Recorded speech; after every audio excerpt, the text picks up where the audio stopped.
চলুন দর্শক ফিরে যাই আমাদের আজকের অতিথি কণ্ঠশিল্পী জাহাঙ্গীর আলমের কাছে। আবারও ফিরে এলাম আপনার কাছে। আড্ডা শুরু করতে চাই একটা গান দিয়ে। কোন গানটি শোনাবেন? আমার পছন্দের একটা গান হচ্ছে আমাদের প্রয়াত শেখ ইশতিয়াক সাহেবের। ওনার সবগুলো গানই আমার ভালো লাগে। তার মধ্যে ওনার রোমান্টিক কিছু গান আসলে আছে যেগুলো সারা জীবন চলবে থাকবে। আমি ওনার বেস্ট অ্যালবামের একটা গান আমি করতে চাই। জি, নিশ্চয়ই। আমার মনের ফুলদানিতে রাখো তোমার মন, সাজিয়ে দেব যতন করে মনের মতন। আমার মনের ফুলদানিতে রাখো তোমার মন, সাজিয়ে দেব যতন করে মনের মতন।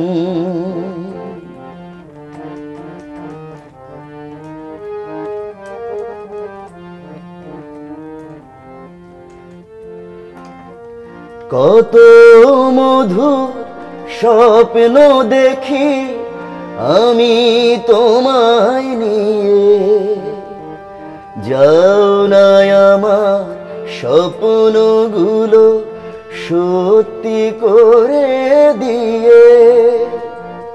কত মধুর স্বপ্ন দেখি আমি তোমায় নিয়ে, যাও না আমার স্বপ্নগুলো সত্যি করে দিয়ে। তোমার মাঝে আমি যেন ডুবেছি এমন, ডুবে যায় সাগরেতে তরুণী যেমন। আমার মনের ফুলদানিতে। ভীষণ দরদ নিয়ে গানটা করলেন, খুব ভালো লাগলো। সকালবেলা এমন মিষ্টি গান শুনে সকালের শুরুটা হলে নিশ্চয়ই আমাদের দর্শকরাও ভীষণ আনন্দিত হবেন। জি, ইটস মাই প্লেজার। এবার একটু গানের যাত্রাটা কোন সময়টায় শুরু হয়েছিল, কিভাবে শুরু হয়েছিল, সেখানে যদি একটু ফিরে যাই। যখন আমার বয়স 7 থেকে 8, তখন থেকে আসলে গানের প্রতি প্রচণ্ড আগ্রহ ছিল। তো তখন প্রাতিষ্ঠানিকভাবে আমি শুরু করেছি আমাদের স্থানীয় একজন স্বনামধন্য শিক্ষকের কাছে। পরবর্তীতে আমি বাংলাদেশ ধ্রুব পরিষদের 3 বছরের একটা কোর্স করি এবং এর পরবর্তী আমাদের কলকাতা থেকে একজন টিচার আসতেন আমাদের বাংলাদেশে। উনি প্রত্যেক সপ্তাহে একবার এসে আমাদেরকে ক্লাস করাতেন। ওনার কাছে আমি কয়েক বছর শিখেছি। উনি আমার গুরুজি নরেন্দ্র মোদী সিং। ওনার সাথে দীর্ঘদিনের পথ চলা। উনি এখন বেঁচে নেই, আমি স্মরণ করি ওনাকে সবসময়। একটা সময় কি মনে হয়েছিল যে আমি সঙ্গীত শিল্পী হব, কিন্তু পরবর্তীতে হয়তো পথটা একটু ভিন্ন হয়ে গেছিল? প্রচণ্ডতম ইচ্ছা ছিল যে আমি একজন সিঙ্গার হব, আমি গান করব। কিন্তু আসলে পরবর্তীতে অটোমেটিক্যালি বিজনেসের মধ্যে এমনভাবে ঢুকে গেছি আমি যে এর পাশাপাশি মানে দুটো প্যারালালি আমাকে চালাতে হচ্ছে। তো যার ফলে দুটোতেই সময় দিচ্ছি। তবে এককভাবে সঙ্গীত শিল্পী হিসেবে আত্মপ্রকাশ হয়তো আমি করিনি। তবে আমি প্রতিটা মুহূর্তে গান লালন করি আমার ভিতরে। চেষ্টা করি স্টেজ পারফরমেন্স করতে, চেষ্টা করি। আমি বাংলাদেশ টেলিভিশনের সাথে আছি, এটা আমার ভালো লাগা থেকে। আর দর্শক যখন আমাকে কোনো না কোনোভাবে মানে চায়, তখন আমি চেষ্টা করি কিছু প্রেজেন্ট করার। পরিবারে কেউ কি সঙ্গীতের সাথে সম্পৃক্ত ছিলেন? যেভাবে সম্পৃক্ত থাকলে মানুষ জানে, চেনে, বোঝে, এভাবে ছিল না। তবে আমার পরিবার সঙ্গীত অনুরাগী। বাবা সঙ্গীত অনুরাগী ছিলেন, আমার ভাই, আমার মাও ছিলেন। গ্যাপ নিশ্চয়ই ছিল। তারপর যেই সময়টায় মনে হলো যে না, আমি আবার গানটা একটু সিরিয়াসলি করতে চাই, তখন পরিবারের মানুষরা কিভাবে দেখেছে সেটা, বা এখন তারা কি বলে? তারা আমাকে সারা জীবনই ওয়েলকাম করেছে যে তুমি যদি মিউজিকের সাথে নিজেকে সম্পৃক্ত করতে চাও পার্মানেন্ট ভাবে, তো ওয়েলকাম।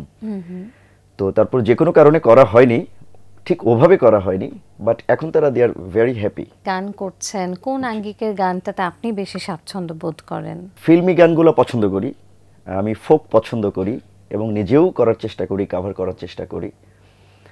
আর আমার বেজমেন্টটা ক্লাসিক্যাল ছিল, তো ক্লাসিক্যাল গানগুলোও কম বেশি করি। বর্তমানে কি ভাবছেন, কি ধরনের পরিকল্পনা রয়েছে? আমি নিজেকে তো স্টিল রেডি করে যাচ্ছি, এটা একটা ব্যাপার, এটা ইট উইল বি কন্টিনিউড। আর সেকেন্ডলি প্ল্যানিংয়ের মধ্যে আমার বেশ কিছু মৌলিক গান আসছে হয়তো আগামী কোরবানিতে, তো ওটার একটা কার্যক্রম এখন চলছে। এই গল্পে আবারও ফিরে আসবো, এই পর্যায়ে একটা গান শুনে ফেলি। নিয়াজ মোহাম্মদ চৌধুরী স্যারের একটা গান কিছুটা করতে চাই।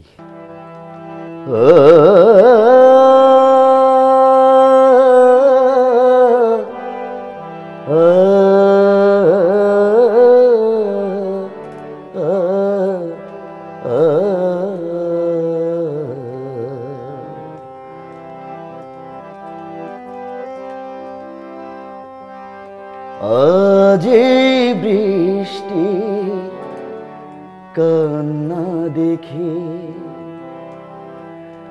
মনে পড়ল তোমার অশ্রু ভরা দুটি চোখ, তুমি ব্যথার কাজল মেঘে লুকিয়েছিলে ওই মুখ।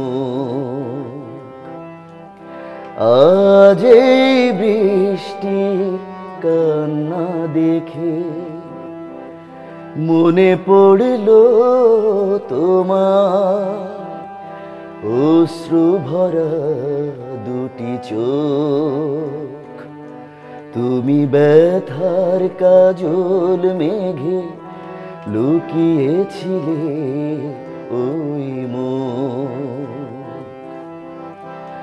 আজ বৃষ্টি কান্না দেখে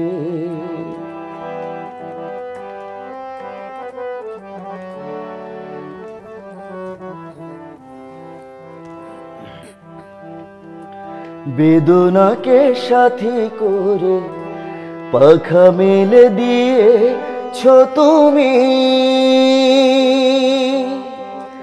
কোন দূরে যাবে বলো, কত দূরে যাবে বলো, তোমার চলা সাথী হব আমি।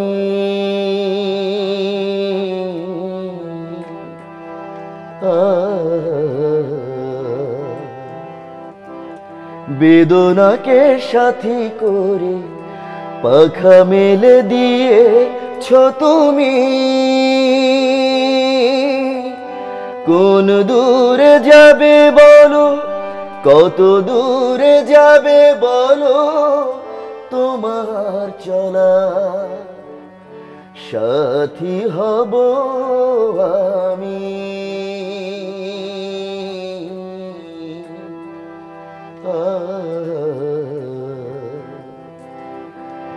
আজ বৃষ্টি কান্না দেখে মনে পড়ল তোমার অশ্রু ভরা দুটি চোখ, তুমি ব্যথার কাজল মেঘে লুকিয়েছিলে ওই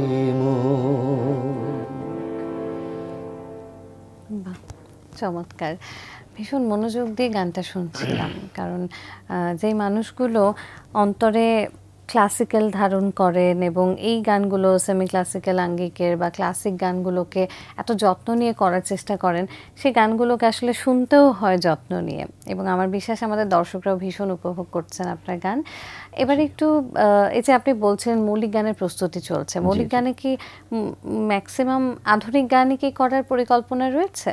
কয়েকটা থাকবে আধুনিক আর কয়েকটা ফোক থাকছে। আপনার জন্য অনেক অনেক শুভকামনা থাকবে। আপনার শেষ গানটি শুনতে শুনতে আমরা আজকে বিদায় নেব, তার আগে আমি একটু দর্শকদের থেকে বিদায় নিয়ে নিচ্ছি। প্রিয় দর্শক, এতক্ষণ কথা হচ্ছিল অতিথির সঙ্গে, এবার সময় হলো বিদায় নেবার। আমাদের অনুষ্ঠান সম্পর্কে আপনার যে কোনো মতামত ও পরামর্শ জানাতে লিখুন এই ঠিকানায়। প্রযোজক দিন প্রতিদিন, Bangla Vision, Noor tower, 110 Birottam CR Dutta road, Dhaka 1205। Phone 96320303 আমাদের ইমেল অ্যাড্রেস dinprotidin@banglavision.tv। মার্কিন মনস্তত্ত্ববিদ ডেভিড ভি স্কটের একটি উক্তি বলে বিদায় নেব আজ। তিনি বলেছেন, ভালোবাসা ও ভালোবাসা পাওয়া সূর্যকে দুই দিক থেকে পরখ করার মতো। প্রিয় দর্শক, সবাই ভালো থাকুন, সুস্থ ও সুন্দর থাকুন, আর সারাদিন সবার জন্য শুভ ও কল্যাণময় হোক।